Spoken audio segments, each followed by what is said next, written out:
So, in the mechanicking world, we have dropped off the differential at Inland Truck Parts, which I used to work here. They love me here, by the way.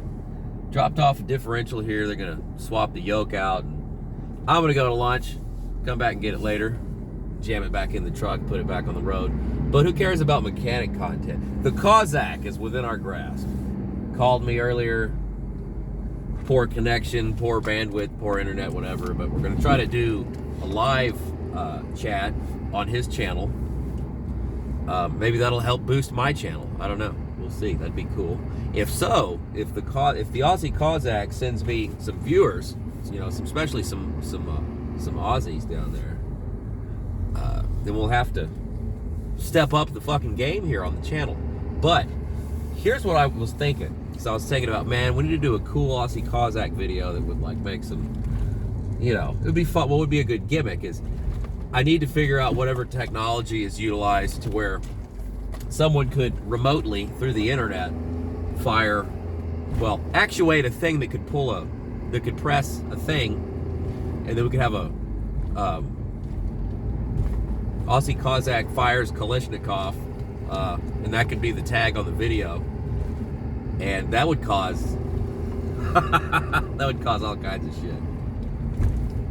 Same technology they use for you know, those websites, those filth websites where people pay girls and things happen. The same technology Tim Pool's probably using to have his chicken parties. I don't know if you know about Tim Pool. Tim Pool recently put up a billboard in Times Square that calls out that woman for doxing the head of Libs of TikTok. I thought that was that's my style.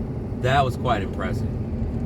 Because my style, I've always thought, you know, they're not going to let us compete in the digital space.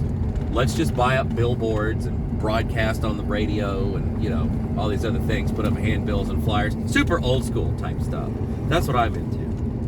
But Tim Pool put up a fucking billboard, or bought a digital billboard in Times Square, New York City, calling out that woman for doxing Libs of TikTok. I thought that was impressive. But he uses technology, that same technology, whatever it is, to actuate something that feeds chickens a bunch of stuff, and they all go nuts because he's got a channel called Chicken City. It's monetized, and he's making money of people watching his chickens and donating money to watch his chickens dance around. We could utilize that sort of technology if I could figure out what it was to actuate a thing, and you could mock up a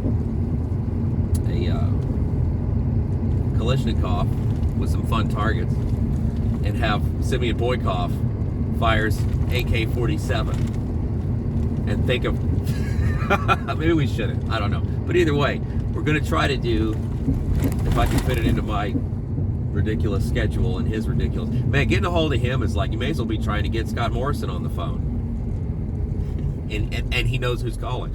No, that's not that bad, but there are some technological limitations to intercontinental activism, but we will overcome them.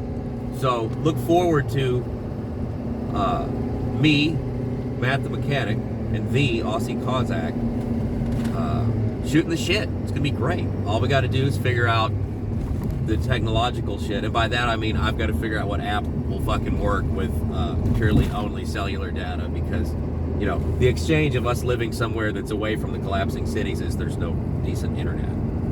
Even though Elon Musk has built the most gigantic factory of all time that I've ever seen in my life right down the fucking road, and he's got all his high-tech crazy shit going on for some reason. Oh, and I live next to a giant solar installation, which you would think they'd have high bandwidth internet there to monitor all their equipment, but no, they're like, oh no, it's just gonna be satellite. You know, because I was trying to glom on to, I was like, hey, if you guys are gonna run fucking fiber in here, let's run a cord to my place. But that has not happened yet. So I'm waiting on Starlink.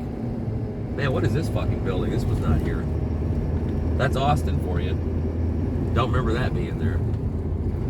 Yeah, but I'm excited. So we're going to shoot the shit about current events.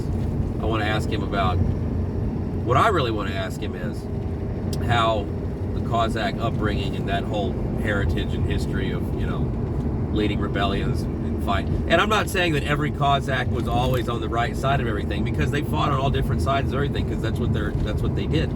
That's what they're into. And I don't know a whole lot about them, but I know enough to know that there have been many Cossacks in history that have done notable things as far as turning the tides of history. So that's one fucking topic, and we wouldn't dwell on that too much. But I mean, if you look at it from a historical perspective,